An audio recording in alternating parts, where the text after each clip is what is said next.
news, some updated news just for the sports fan, especially the NFL fan, to be educated on. This tweet from my sports update, Ari Mirov. He's always all over all of the football news. Players who were franchised this offseason have 1 week to finalize a long-term deal. I believe July 17th is the cutoff date. Four players that we all know and love. And I'm sure if you're a fan of one of these teams, you'll like to see a long-term deal figured out sooner than later.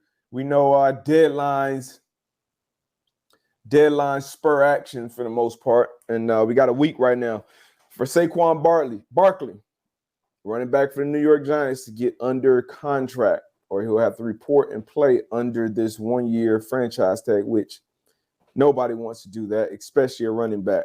Josh Jacobs, another running back out there. And for the Vegas Raiders, Tony Pollard will be the premier running back for the Dallas Cowboys. I think he gets his figured out. It's just my opinion based on Jerry Jones' history. And then tight end Evan Ingram, who had a great year last year with the Jacksonville Jaguars, and Trevor Lawrence. He's also trying to figure out and work out a long-term deal. If I had to guess who gets a deal done, I say Saquon gets a deal done.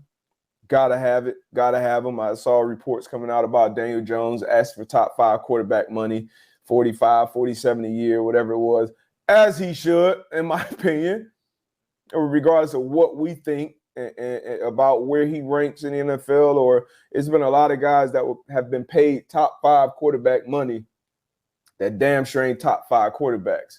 You just strike when the iron's hot. When it's free agency, that's what you do, especially when you're a young quarterback playing the most important position in sports.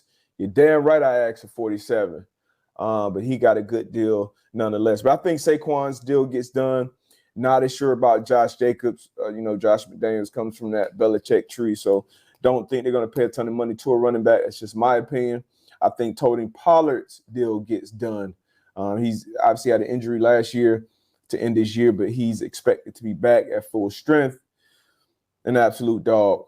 It's obviously going to be a whole different ball game without Zeke there and him being really the bell cow of that offense, carrying the ball and catching out of the backfield. So they got to take care of him, but I do think they pay him.